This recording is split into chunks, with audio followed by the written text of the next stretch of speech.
उन्होंने ऐसी प्रेम की सीख उस उद्धव की दी कि हे उद्धव, तुम क्या जानो, क्योंकि जिसे कोई रोग होता है तो कष्ट भी वही समझ सकता है, जिसे कांटा लगता है तो उस कांटे की चुभन भी वही समझ सकता है। उन गोपियों की, उन अनपढ़ गोपियों की ऐसी बातें सुन करके उधो है सुधो है गयो सुन गोपियन के बहन। उन गोपियों की ऐसी प्रेम भरी बातें सुन करके कि धन्य है ये गोपियां के इस गांव में रह करके ऐसा दिव्य ज्ञान है इनके पास।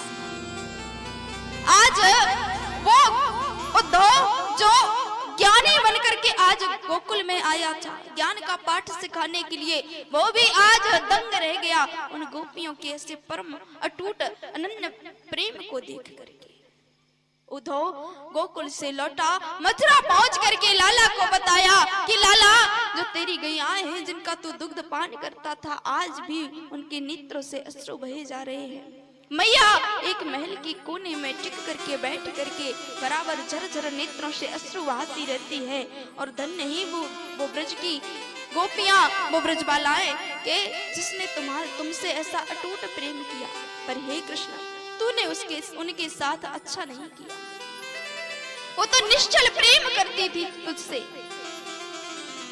जैसे एक मैया अपने बालक के लिए वात्सल्य प्रेम रखती है, वैसे उन गोपियों ने क्या चाहा था तुझसे, लेकिन तूने उनके साथ गलत किया। आज अपनी गोपियों की ऐसी हाल को सुन करके कृष्ण मानो उनके कलेजे में कोई तीर चुभ गया। कृष्ण चाह कर भी कुछ नहीं कर सकते। कुछ समय बीता, धीरे धीरे जब कृष्ण ने कंस को मारा था तो कृष्ण की दो पत्नियां हैं, देवी अस्थि और देवी प्राप्ति। वो अपने पिता के यहाँ पहुंच गई, अपने नलिहाल में, अपने मायके में पहुंचकर अपने पिता से कहती हैं, पिता कौन है? जरासंध। आप जानते होंगे जरासंध कौन था, जानते हैं कि नहीं? जानते हैं? चलो तो बढ़िया, आप जानते हैं कौन था? बता दीजिए हमें भी, हम नहीं जानते। क्योंकि जरासंध कौन था, कैसे जन्म हुआ इस जरासंध का, जानते हैं या कथा को आगे बढ़ाए? क्योंकि समय भी हो रहा है, जानते हो तो बता दीजिए। जानते हैं?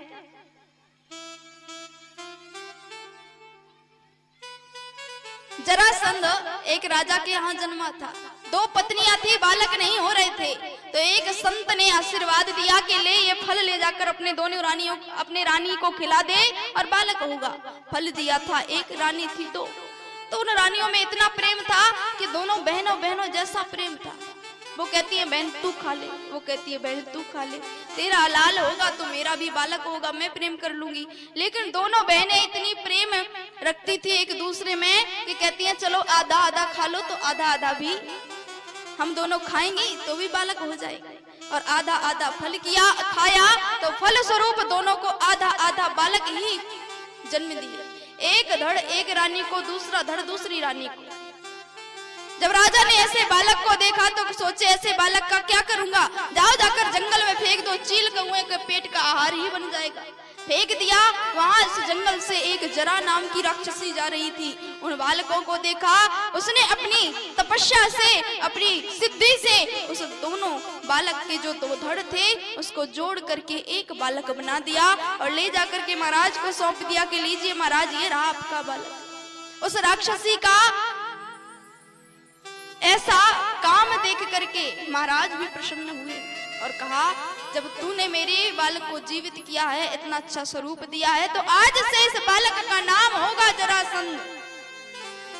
क्योंकि दोनों का मिलन करके वो बालक बना है और जरा नाम था उस राक्षसी का, तो नाम पड़ गया जरासंध। लेकिन इतना बलवान था कि कोई जीत नहीं सकता था उससे। वही जरासंध जो अस्थि और प्राप्ति का पिता है, उसी जरासंध ने अपनी पुत्रियों का विवाह किया था कंस के यहाँ। कंस के साथ कंस मारा गया। दोनों पुत्रियां गई पिता से रोना रोने लगी कि उस कृष्ण ने हमारे पति को मार दिया। जरासंध क्रोध में आया और 17 बार आक्रमण किया मथुरा पर कृष्ण के यहाँ। कृष्ण ने 17 बार उसे हराया। 18वीं बार युद्ध होने की बारी आई तो उसी जरासंध ने 1000 ब्राह्मणों को बंदी बना लिया। और कहा कि हे ब्राह्मणों, भगवान का भजन करो, पूजन करो, और ऐसा भजन करना कि इस बार मैं युद्ध में विजयी होकर के आऊं। अगर विजय नहीं हुआ तो समझ लेना कि तुम्हारा अंत होगा। अब बेचारे वो बंदी गृह में ब्राह्मण फंसे हुए मन ही मन प्रभु से प्रार्थना करते हैं कि ये तो दुर्बुद्धि है, ही दुष्ट राक्षस है, हम ऐसे कुकर्म में कैसे साथ दें प्रभु। साथ नहीं देते तो मारे जाएंगे, और साथ देते हैं तो प्रभु ये धर्म के विरुद्ध है, क्या करें प्रभु, आप ही कोई उपाय निकाले। और जरासंध ने इस बार क्या किया है, जो मनीक्षों के राजा है कालीयवन, कालीयवन को वरदान था कि कोई देवता भी उसे नहीं मार सकता था। उसी कालीयवन को साथ लेकर, मिलेक्षों की सेनाओं को साथ लेकर कृष्ण के यहाँ युद्ध करने के लिए आज जरासंध। जैसे ही द्वारका में, जैसे ही मथुरा में पहुंचे, मथुरा में आवाज लगाई, अरे ओ कन्हैया बाहर निकल, तेरे साथ युद्ध करने में आया हूं। कृष्ण आए केवल अकेले, निहत्थे, कोई साथ नहीं। जरासंध कहते हैं भैया हार मान ली है क्या? बोले हार तो नहीं मानी, युद्ध करेंगे। बोले करोगे? बोले हाँ। बोले युद्ध करेंगे, लेकिन पहले पकड़ के तो दिखाओ। और उसी समय बिहारी जी ने रण को छोड़कर लगा दी दौड़, नाम पड़ गया, बोलिए रण छोड़ भगवान की। प्रभु वहां से दौड़ पड़े, कालीयवन भी पीछे पीछे दौड़ता है कि कृष्ण आज तुझे जीवित नहीं छोड़ूंगा।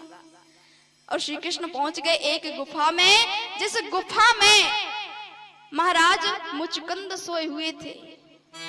ये श्री राम के ही वंशज थे, और वही महाराज मुचकुंद उस गुफा में सोए हुए थे, क्योंकि महाराज मुचकुंद ने देवों के साथ देवासुर संग्राम में उनका साथ दिया, देवताओं को विजयी बनाया। जब महाराज मुचकुंद खूब थक गए थे तो देवताओं से वरदान मांगा कि हे देवताओं मुझे वरदान दो, मैं इतना थक चुका हूँ, अब खूब निद्रा लेना चाहता हूँ। देवताओं ने आशीर्वाद दिया कि हे महाराज जाइए, आप खूब निद्रा लीजिए, और जो भी आपको जगाने का प्रयास करेगा, जो भी आपको जगाने की त्रुटि करेगा, आपकी पहली दृष्टि पड़ते ही, चाहे वो कोई भी हो, वो जल करके भस्म हो जाएगा। प्रभु श्री कृष्ण उसी गुफा में घुस गए जहाँ महाराज मुचकुंद सोए हुए हैं, और सोए हुए महाराज मुचकुंद के ऊपर अपना पीताम्बर प्रभु ने उड़ा दिया। पीताम्बर उड़ाया, कालीयवन अंदर आया गुफा के, देखा कि ये तो कृष्ण का पीताम्बर है, कृष्ण ही सोया हुआ है। ललकारा कि हे कृष्ण मुझसे बच करके छुप करके यहाँ सोया हुआ है, लात मार करके जगाने लगा कि उठ कृष्ण। और जैसे ही 2-4 लात मारी, महाराज मुचकुंद की निद्रा खुली, और जैसे ही दृष्टि खोली, उस दृष्टि की पहली नजर ही कालीयवन के ऊपर पड़ी, कालीयवन जल करके भस्म हो गया। और प्रभु श्री गोविंद ने इस बार भी जरासंध को यहाँ परास्त ही कर दिया। जरासंध लौट गया, और अब प्रभु यहाँ सोचते हैं मथुरा में रह करके कि अब मुझे इस मथुरा का छोड़ने का समय आ चुका है। प्रभु ने उसी समय मथुरा नगरी को छोड़ करके द्वारका नगरी का निर्माण करवाया, और प्रभु वहां यदुवंश का विस्तार करने के लिए वहां स्थित हो गए। वहां प्रभु द्वारिका के राजा बने, द्वारिका में रहने लगे। और अब प्रभु की जिस कथा का आप सभी को इंतजार था, वही दिव्य कथा आ चुकी है। तो बताओ भगवान का विवाह करवाएं कि ना करवाएं? करवाए? चलो तो बढ़िया है, करवाए देते हैं। लेकिन जानते हैं हमारे श्री बाल कृष्ण लाल बड़े ही चंचल थे। बचपन में मैया से क्या कहते थे, और श्री राम का आपने विवाह श्रवण किया था। जब प्रभु श्री राम का विवाह हुआ तो कैसे हुआ? जब धनुष यज्ञ रचा गया था ना श्री राम का, तो जब किसी ने भी धनुष को नहीं तोड़ पाया, लक्ष्मण देखते रहे बैठे बैठे, और महाराज जनक उठ करके पूरी सभा को ललकारने लगे कि आज से कोई अपने आप को वीर न कहे। क्यों? क्योंकि अगर कोई वीर होता तो इस धनुष को उठा पाता। अरे अपने आप को क्षत्रिय कहते हैं, क्षत्रिय कहलाने लायक भी नहीं हो। अरे मैंने ये प्रण लिया था कि मेरी पुत्री का विवाह मैं उसी के साथ करूंगा जो इस धनुष को उठा करके इसका बंधन करेगा। तो उठाने की बात तो दूर कि कोई तिल मात्र हिला भी नहीं पाया, ऐसे बलशाली है इस धरती पर। लेकिन जब जनक जी ने ऐसी अनुचित वाणी कही तो उसी समय कही जनक जसो अनुचित वाणी विद्यमान रघुकुल मनि जाने। श्री लक्ष्मण जी बोल पड़े कि हे जनक जी, आपने जो अनुचित बातें कही वो ठीक, लेकिन यहाँ मेरे भैया श्री रघुकुल शिरोमणि पधारे हुए हैं, तब भी आपने ऐसी बातें कही।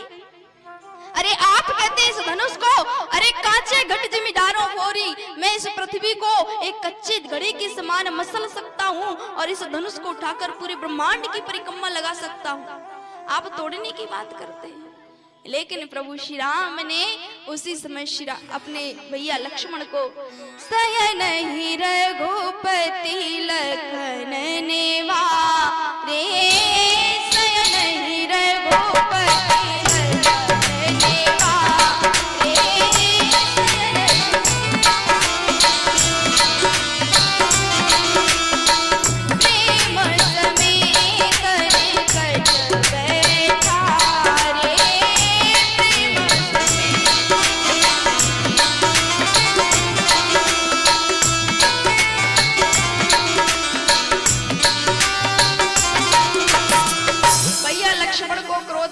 देखा तो सयन ही रघुपति लखन निवारे, प्रेम सफेद नकट बैठारे। भैया लक्ष्मण को शांत किया कि भैया चुप हो जाओ, अभी हमारे गुरुदेव बैठे हुए हैं। और गुरुदेव ने भी समझ लिया। उठहु राम भजो भव चापा, उठहु राम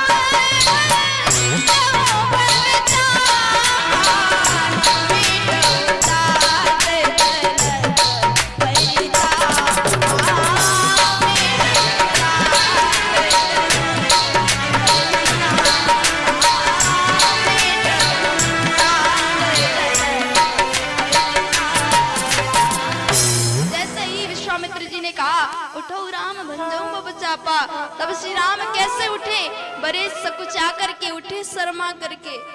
और जब धनुष का बंधन करने के लिए गए तो सबकी अनुमति ले ली, सबको प्रणाम कर लिया। इतने मर्यादा पुरुषोत्तम तो।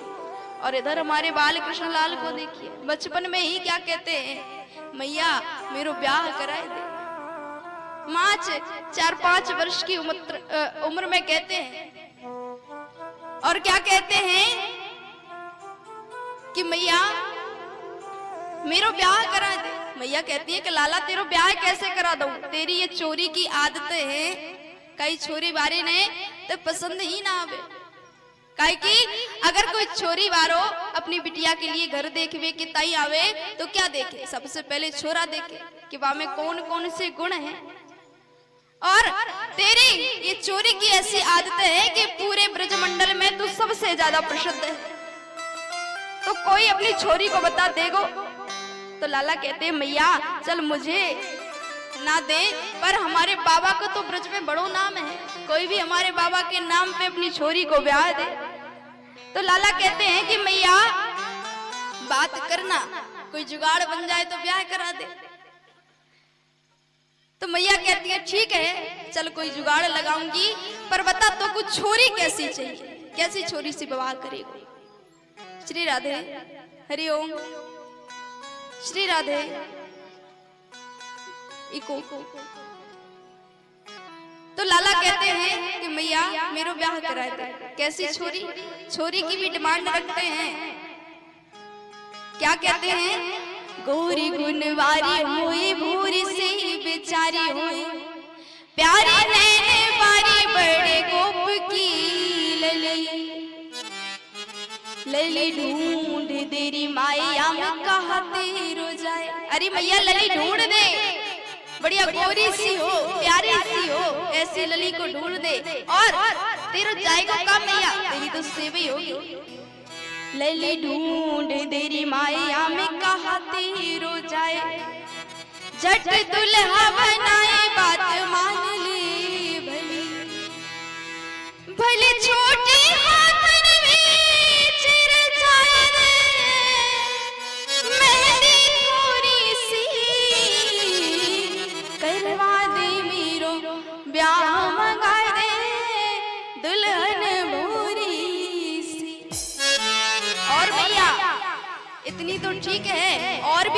खासियत होनी चाहिए छोरी में। कौन सी?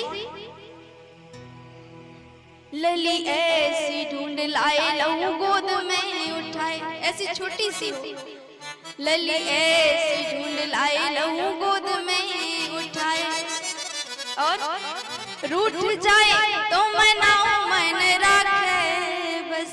मैया अगर वो रूठ जाए तो ज्यादा नखरे ना दिखाए, एक बार मनाओ सो मान जाए। रूठ जाए तो मनाओ मन राखे बस, और भी मुझसे प्रेम करे आए तेरे चरण दबाए, तेरी चरण भी दबाए और मुझसे भी बढ़िया प्रेम से रहे।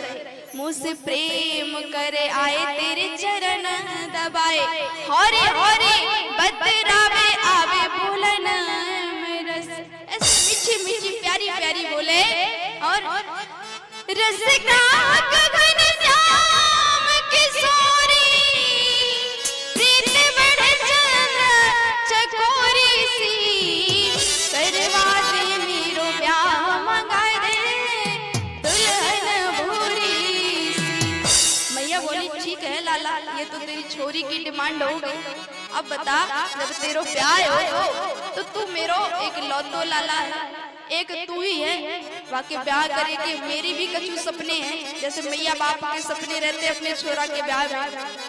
तो मैया यशोदा कहती है कि लाला मेरे भी कछु सपने हैं, कैसे ब्याह करेंगे, कौन कौन को ब्याह में ले जाएगा? तो लाला कहते हैं मैया ज्यादा बड़ी बारात नहीं ले जानी, मैया छोटी सी बारात, ग्वाले वाले 5-7, बस 5 ग्वाले वाले जाएंगे। एक मैं है, एक स्तो कृष्ण, एक मधुमंगल, एक श्री रामा और एक सुबल, 5 हो गए। मैया छोटी सी बारात, ग्वाले वाले 5-7, मल हल्दी 2 हाथ, शीश सहरा धराए। और मैया ज्यादा ताम झाम में मत पड़ना, ढाई करे कुल रीत गोपी गाए देंगी गीत। ढाई माँ के कुल रीत बता देगी, गोपी भीतर बैठी बैठी तो 4 गीत गा देगी। ढाई करे कुल रीत गोपी गाए देंगी गीत, मोको दे दे पट पीत शीश सहरा धराए। मैया धर सहरा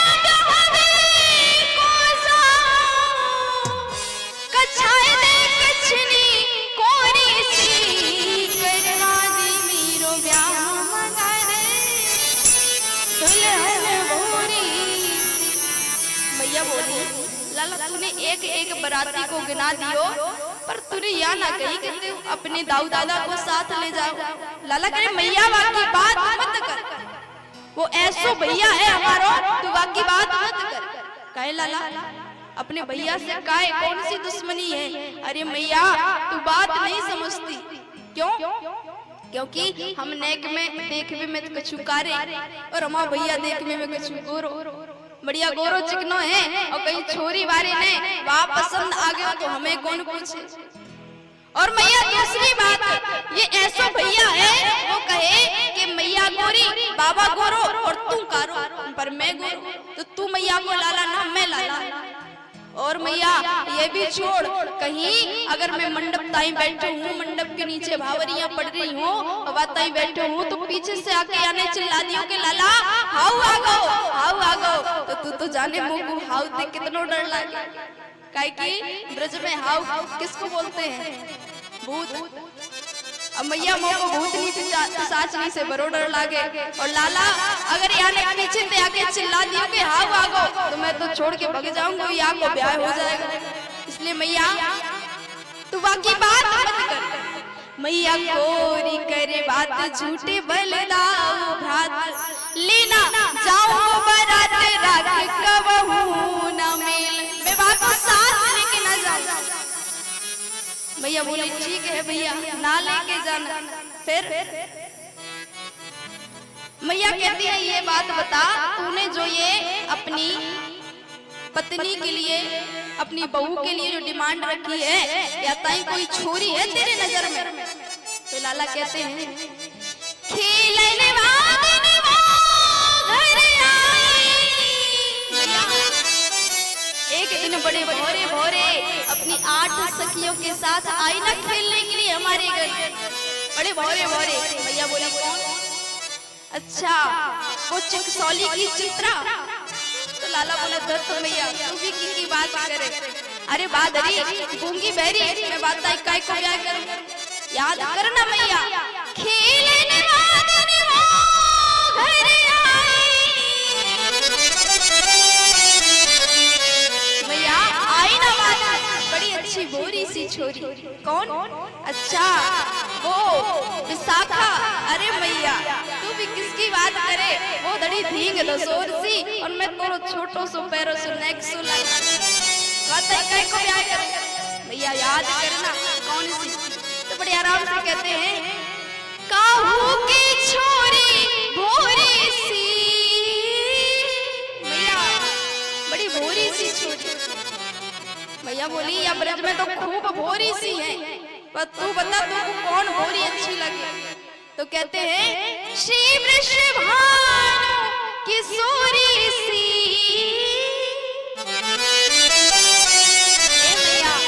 जो बरसाने की वृषभानु दुलारी है श्री राधा रानी वाक्य बात कर रहे हूँ। तो मैया क्या बोली लाला अगर तुमको बात ऐसी छोरी चाहिए ना तो अपनी बात पलट अपने शब्द को पलट और बोल श्री वृषभानु किशोरी। लाला अगर तुमको वास्तव ब्याह करना है तो बोल वही चाहिए। तो मैया से 4-5 वर्ष की छोटी सी उम्र में लाला कहते हैं वो ब्याह कराए थे। और हमारे श्री राम लला को देखिए जब विश्वामित्र जी ने कह दिया कि लाला जा और जाकर के विवाह कर ले, श्री राम जाकर धनुष का भंजन करो, तब भी बड़े सुरक्षा कर गए। क्यों? क्योंकि श्री राम मर्यादा पुरुषोत्तम श्री कृष्ण है लीला पुरुषोत्तम। इको थोड़ा कम कर दे। और अब बात आती है जब द्वारिका में श्री कृष्ण रह रहे हैं तभी की कथा है। भगवान भीष्मक सुता नाम एक महाराज भीष्मक हुए हैं। विदर्भ देश के राजा हैं महाराज भीष्मक, जिनके 5 पुत्र हैं। रुक्मी सबसे बड़े हैं, रुक्मी, रुक्मरथ, रुक्मबाहु, रुक्मकेशी, रुक्म माली, ऐसे 5 पुत्र हैं और सबसे बड़ा है रुक्मी और उन्हीं की एक छोटी बहन है रुक्मणी।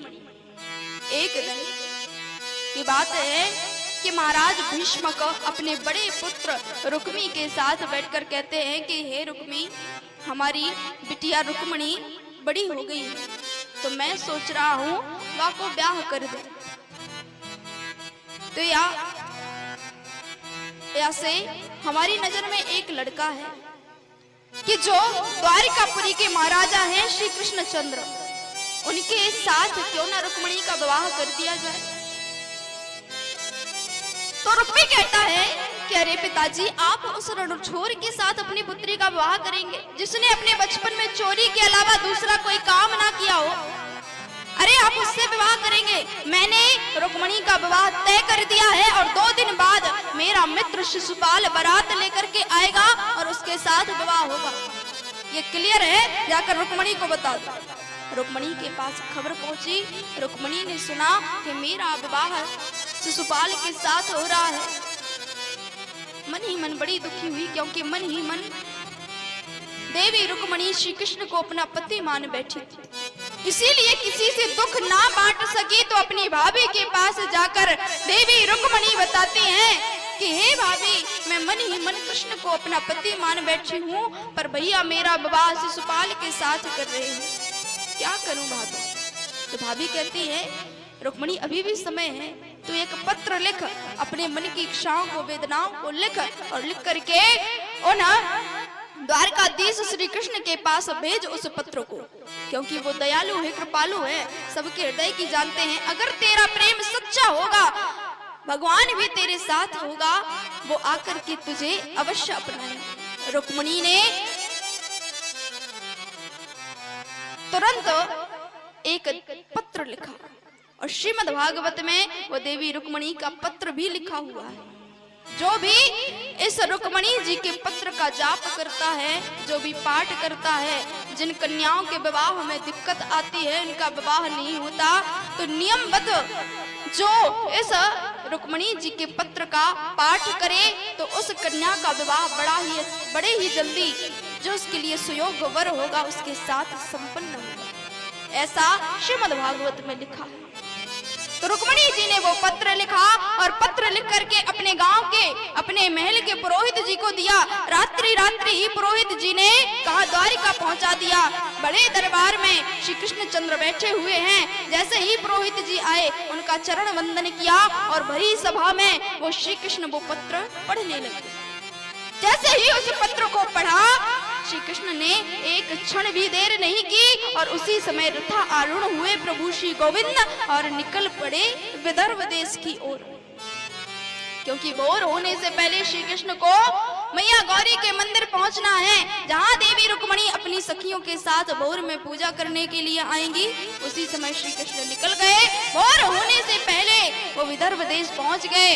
सुबह होते ही देवी रुक्मिणी अपनी सखियों के साथ सैनिकों के साथ पूजा करने के लिए आई और श्री कृष्ण समक्ष खड़े हैं। मैया रुक्मिणी उसी समय श्री कृष्ण के साथ रथा आरूढ़ हुई और प्रभु ने रथ हाँकना प्रारंभ कर दिया। मां रुक्मिणी को लेकर के प्रभु चल दिए। जैसे ही सैनिकों ने जाकर महाराज को बताई कि हे महाराज रुक्मी वो कृष्ण आया था और कृष्ण मां रुक्मिणी को लेकर के चला गया। रुक्मी उसी समय विशाल सेना लेकर के कहा जाकर के द्वारिका की ओर बढ़ने लगा। और जब दाऊ दादा को पता चला था कि कृष्ण गया है हमारी बहू को लेने, तो दाऊ दादा भी विशाल सेना लेकर के आए। रास्ते में श्री कृष्ण और देवी रुक्मिणी मिली तो दाऊ दादा कहते हैं कि भैया जाओ और जाकर महल में बढ़िया निवास करो, विवाह की तैयारी करो, मैं स्वागत करता हूँ रुक्मी का। जैसे ही रुक्मी आया बलदाऊ जी ने रुक्मी के साथ युद्ध किया और अंत में जैसे ही मारने का समय आया तो उसे जीवन दान दिया और छोड़ दिया। क्यों? क्योंकि अगर ये बात रुक्मिणी को पता चलेगी तो उसका भाई दुख होगा। तो इसीलिए अब हमारे प्रभु श्री गोविंद का और मां रुक्मिणी का विवाह होने वाला है। हमारे बीच प्रभु श्री कृष्ण की और मां रुक्मिणी की ऐसी पवित्र दिव्य विवाह उत्सव की परम झांकी आज यहाँ प्रस्तुत होगी।